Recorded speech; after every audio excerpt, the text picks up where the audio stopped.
Sometimes people just completely break down under pressure, and sometimes it brings out the best in you. Alex and I, sit in a room at a table across from each other with our computers, and our conversations are the script. That conversation translates to the page and I think makes the material alive. When we agreed to do Star Trek, a tube arrived at our office, a cardboard tube, and we opened it up and it was the poster announcing the release date for that the following fall. Like, we haven't even opened our computers and there's a poster.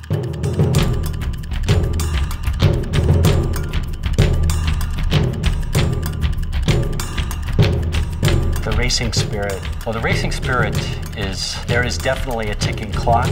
It's getting ahead of the competition. There's a challenge, there's a goal, but always wanting to be the best. In racing, you learn how to live under pressure. You're trying to be better every day. You gotta work with your team because it's not just about the driver. It's about a team that's working together for one goal. So the racing spirit is the competition. You overcome every single challenge that you face. You have no fear. And that's what's, I think, iconic about the racing spirit for Honda, is it applies to virtually everything we do. The racing spirit is about unleashing power. We shouldn't just think of it as cars or motorcycles kind of running around a racetrack. And the idea that you set a goal that is so high, and the expectation is so high, and then work as hard as you can to meet that. Come hell or high water, at this point, this thing is going to happen. It made you kind of focus and tune out the noise. You have to tune out the noise. And go, okay, what is the thing that I really want to see? Pressure has certainly made me perform better. The only way to get recognized was through competition. A lot of people will reach the top of their ranks, and then they just cruise. I had to learn new stuff. I had to keep going. I had to risk myself. That's why I started trying 900s.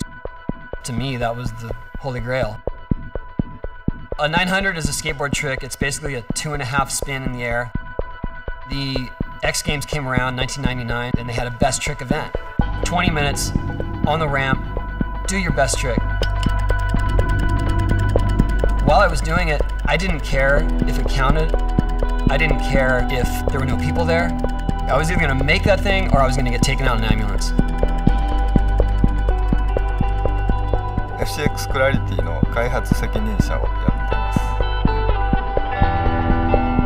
僕はクラリティっていうのは世界を変える力も持ったような車だと開発担当者としては信じているんですけど、FCX の開発を始めた時に実は1999年にホンダがジャーナリストの皆さんを呼んで体験試乗をしてもらうような場がありました。その時に当時の社長が皆さんに向かって発表しました。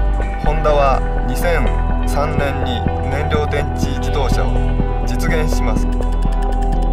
ちょっと思ったのはきっとどこかに私の知らない別のチームがあって開発してるんじゃないかと思ったぐらい。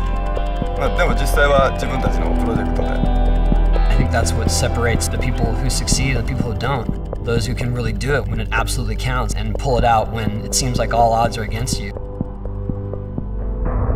I didn't believe I had made it until I saw everyone rushing around. And that's when I realized that it's done. I can't believe it. その世界で初めて実現する技術とか車ってことはものすごくチャレンジングな目標です。それを達成できました、最終的に。で、そこがすごく感動的な成功体験ですね、その時が。When you're in a competition and it's time-based, you just make it happen. You kind of force it. Sometimes you get hurt, but that's the best way to get hurt. I believe we have a limited amount of time, candidly.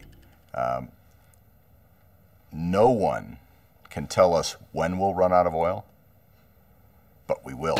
Everyone will tell you we will. We don't want to be in a position where it's, we run out and then we have no idea what to do.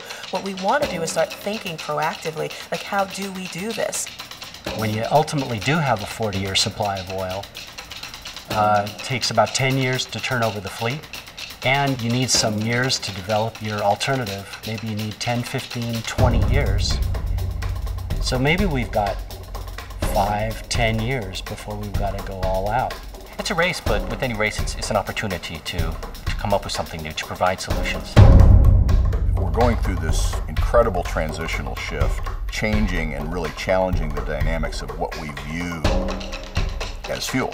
We're doing hybrids, we're doing every kind of alternative fuel you can think of. We're trying everything.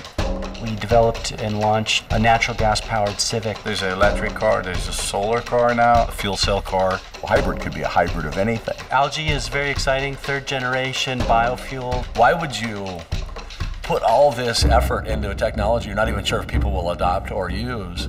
And it's because we know it's right.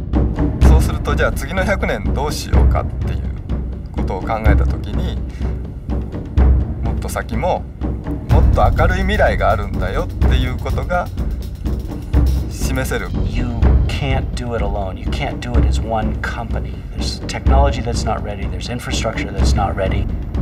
We need a lot of teamwork in this area. You're talking about an enormously important vehicle for change, but I think that has to come in the spirit of partnership. When I was on the deck with my top competitors, the guys were all just around me, sort of giving me good vibes.